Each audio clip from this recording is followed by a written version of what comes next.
Walk with me. No good deed goes unpunished. That saying took me so long to fully understand. For so long, it just never made sense. No good deed shall go unpunished? Have you heard that before? Did it make sense to you the first time? Does it make sense to you now? No good deed? After all, aren't we supposed to want to do good deeds for others? Isn't that what we're taught growing up? Isn't that the lesson we pass to our kids and next generation? Be kind, help others. But good deeds going unpunished? Never made sense. I like to consider myself someone that has a good nature. I do my best to help. I've always been the type of person that would raise my hand, want to do something for somebody else, want to contribute, be there to support. We all want to give more than we take. I consider myself a believer in people, probably to what many would define as naive. How many of you guys would put yourself in some of those buckets? Someone to help, likes to support, believes in others, likes to do good deeds. But no good deed shall go unpunished. It's interesting because that saying makes sense to me more today. A little more experience, a little more wisdom, a little more perspective, for the reason that in anything we do, even with the best of intentions, there are what I'll call unintended consequences. Have you ever done something where you had the best of intentions, genuinely there was no ill, or what you thought was the betterment of all, the intentions were pure, but the outcome, the result was bad? Isn't that crazy that even with the bestest of intentions, it can end bad? And that's because of this awareness that there are unintended consequences of all actions, even good actions or the best actions. And I want to talk about that today, specifically 5 of the most common unintended consequences that I've seen in my life, in my career, working with leaders and entrepreneurs and organizations, communities. 5 patterns, so to speak, where the intention might be the best, might be for the right reasons, but the result is negative.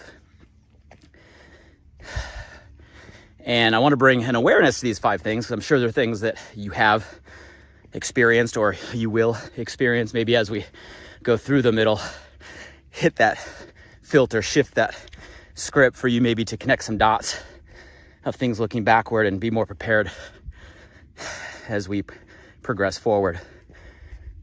So kind of 5 ways even good intentions go bad.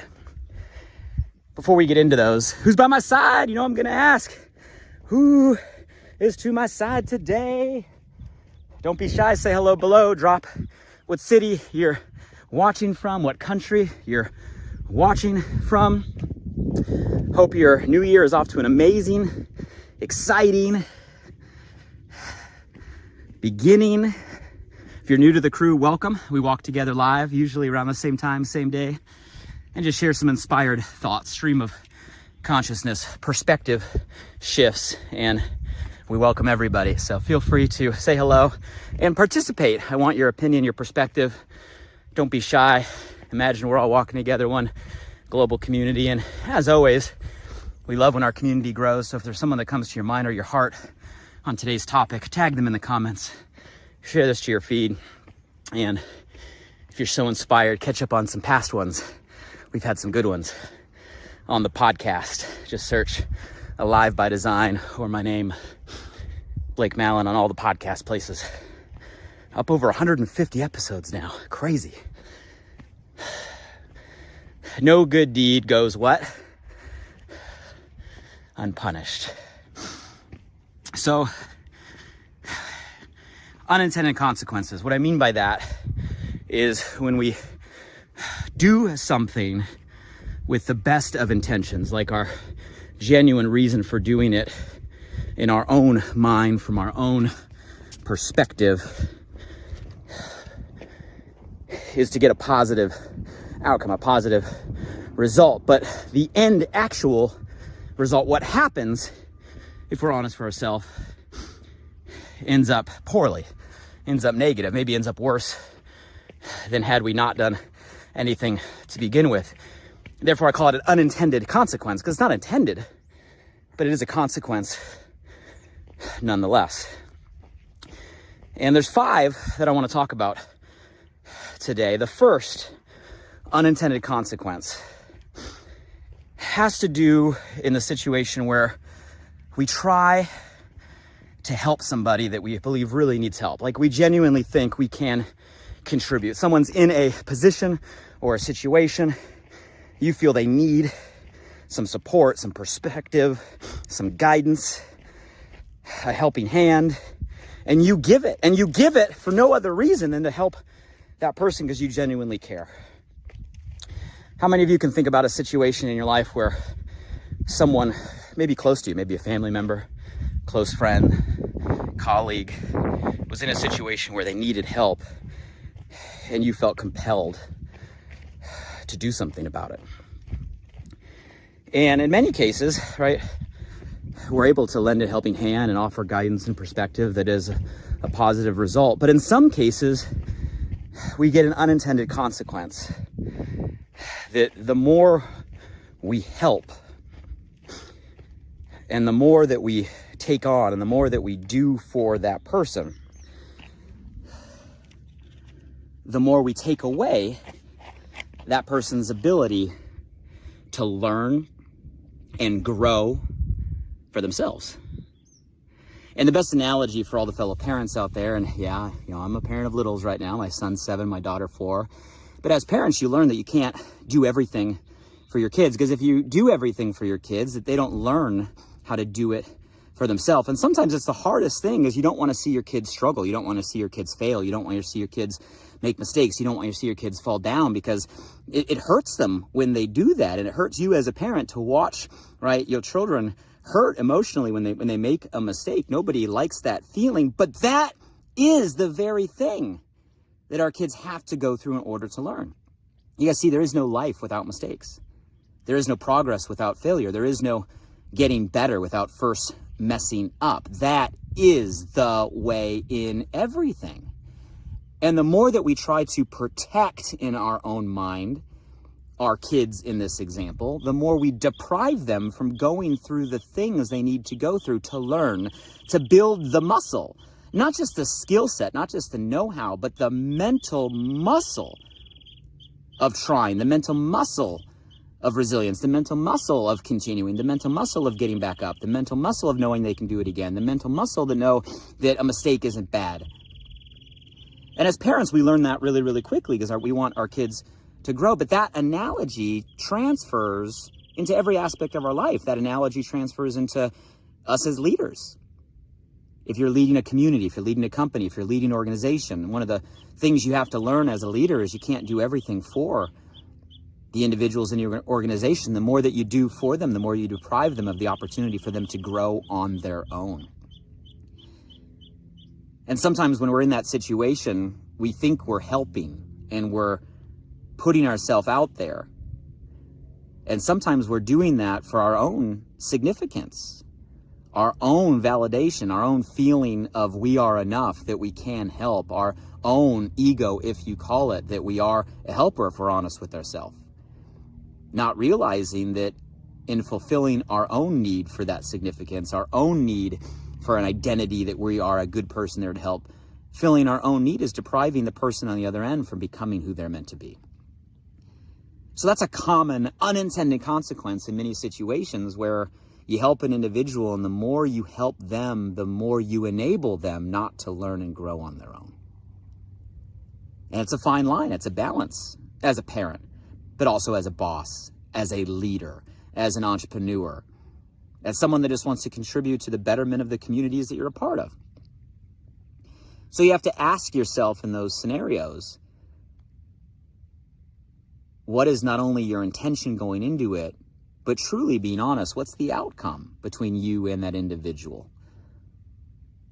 And is what you're doing really what's best for them, not just in the immediate term, but in the medium and the long term?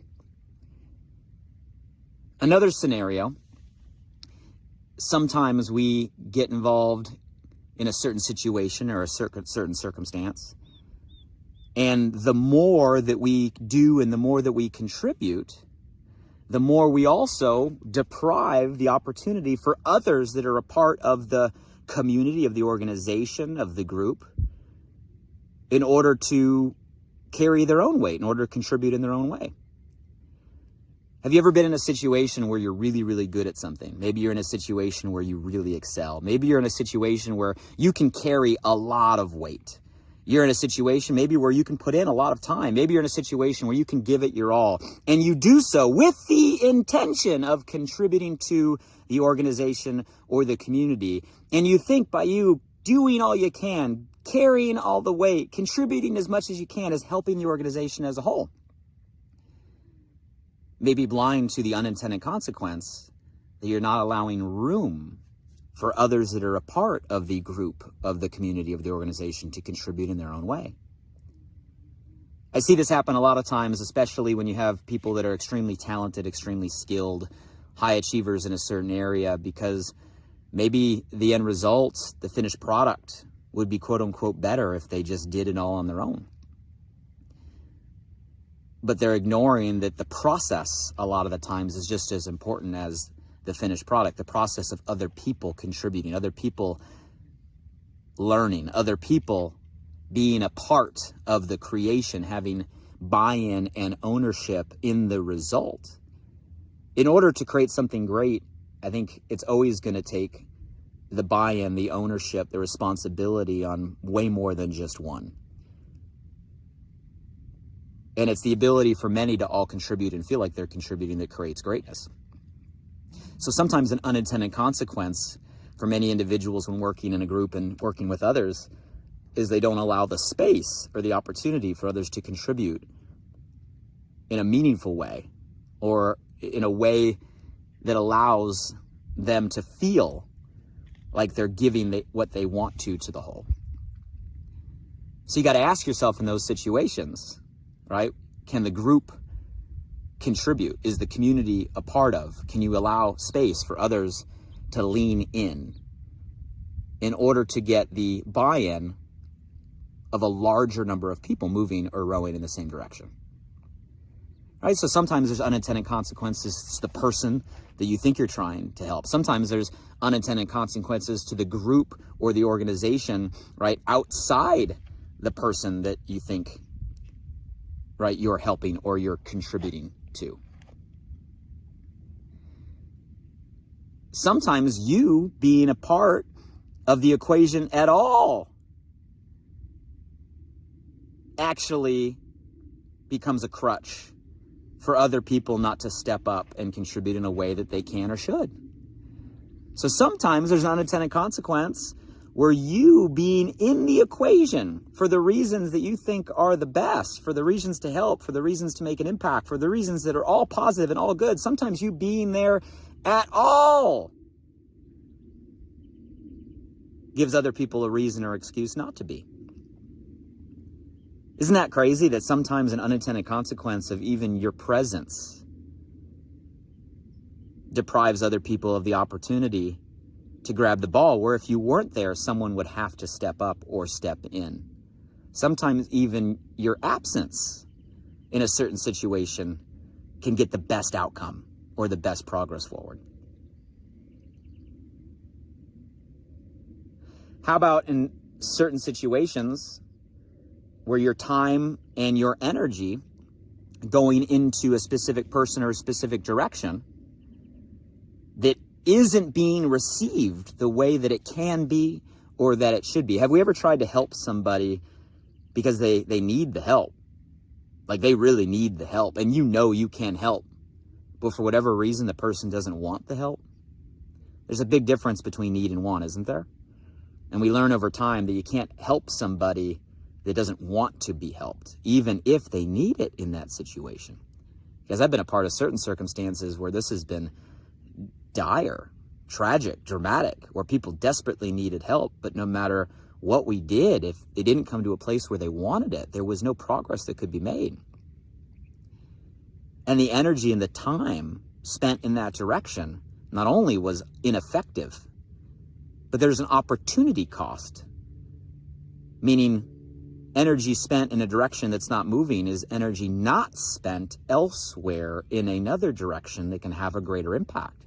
See, so often we're tunnel vision, we're myopic, we're laser focused on the thing in hand and how do we move this needle, how do we move this boulder, how do we push this forward, not realizing that that same amount of energy, focus, attention, inertia, put into another direction, a different person, would have a greater impact, maybe on that person, on a community, maybe on a broader movement. There's an opportunity cost to the time and energy. How's that for an unintended consequence? Your intentions to help a single person, a single community, a single direction, has an opportunity cost to who you're not helping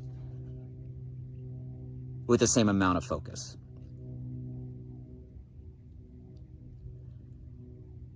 I'll give you another lesson in line with this conversation. It's more of a spiritual lesson, and the term is called bread of shame. And it's an old spiritual teaching that goes way back, and I won't go into the details of the story, but it came from a literal interpretation of bread, like bread that you eat. And being at a table where if all you do is take bread from others and take bread from others, right? Feast, get, take. On one end, it might sound amazing, right? To be in a situation where you can continue to receive. But it's called bread of shame because what happens over time is if you continue to receive more than you give, if you continue to take, right, more than you give, eventually, for everybody, it leads to a feeling of shame, a feeling of toxic guilt. And we all get in situations, whether we know this consciously or subconsciously, where if we're in a situation where we feel deep down intuitively that we are receiving more than we are contributing, we get a guilt or a shame. Most people do. So you have to understand, how does that lesson apply here? Well, yeah, it applies for us as individuals. We always want to, have equanimity. We always want to contribute. Yes, we want to receive, but yes, we want to give. Right? Yes, we want to get, but yes, we want to contribute. You want to make sure you maintain, and there's never a perfect balance, but it's got to be a flow. So we don't have that feeling, but you got to flip the perspective and understand that can happen as an unintended consequence with you as a giver. If you continue to give and give and give and give and don't allow the space for the other person in order to contribute back, over time, your giving, your helping is actually going to build a resentment or a shame or a guilt. What? Stop for a minute and take that in. Sometimes the more you give, best intention, without allowing the other person, even subconsciously, to have the ability to give back, to contribute back, over time, your giving is going to build a guilt or a shame in that person, and that will lead to a resentment, even an anger, even a hatred toward the very person that's there to help. What? No good deed shall go unpunished. How's that for an unintended consequence? And the last unintended consequence I'll highlight here is sometimes we give, help with the purest of intention, and we don't realize the impact it's having maybe on the most significant person of all, which is yourself.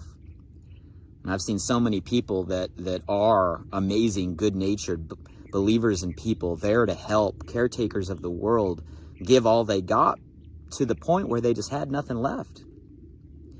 And if you have nothing left because you've given it all to other people, you have nothing left for yourself.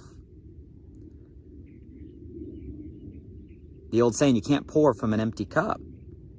You know, we only have so much energy, and energy is life, right? So where our energy goes, so our life goes. And if our energy goes and our life goes into constantly giving, helping, and we don't save enough to take care of ourselves, to fill our own cup,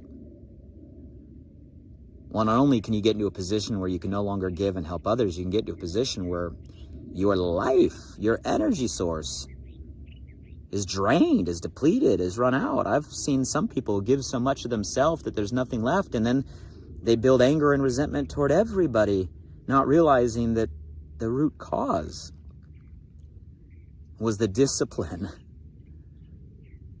to make sure that you save enough to take care of you.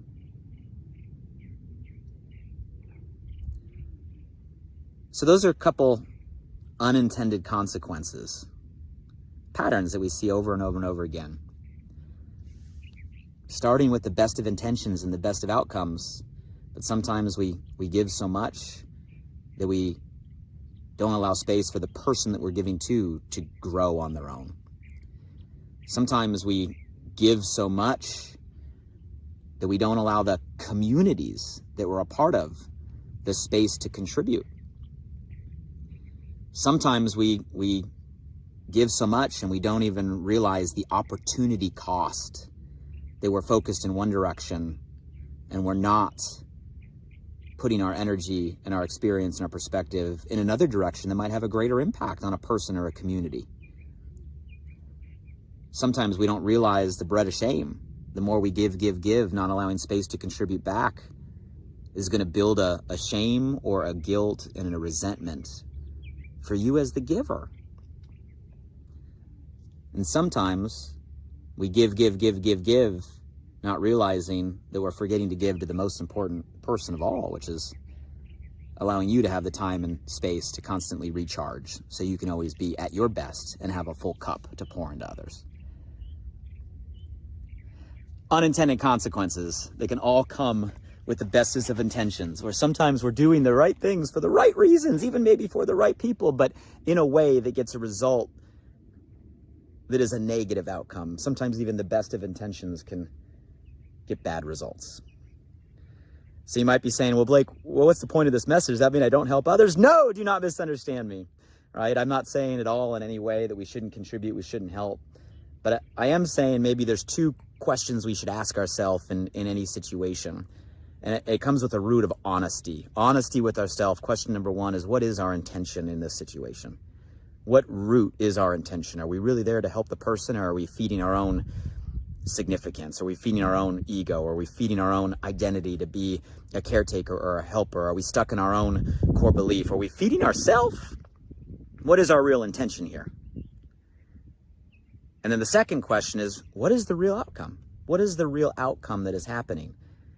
And is the outcome what's best for all, not just us in the situation, but the person that we're helping? Is the outcome what's best for them, not in the moment, right? But in the medium and the long term. Is the outcome what's best for the group or the community? What is the real outcome here? And I think if we're honest and transparent with ourselves on those two things, what is our real intention? Not what we're telling ourselves it is, the real root intention. And what is the real outcome, right, that our actions are getting? We can help us be the best contributors, right? The best givers, the best helpers, the best supportive, and do it in a way that maybe tries to reduce some of the unintended consequences. We'll never be perfect, right? But reduce some of the unintended consequences so the best of intentions can get the best of results. Beautiful day. Check out the sun today. Look at that ocean. Hey, which one resonated with you most today? Maybe there's something going on in your life that this is a timely conversation. Let me know below. Is there someone that came to your mind or your heart that maybe is in one of these situations on any side of the perspective? Tag them, or feel free to share this feed. Drop by the podcast. If you're not subscribed, go subscribe. Alive by Design. We got some amazing episodes. Excited about what's going to come this year.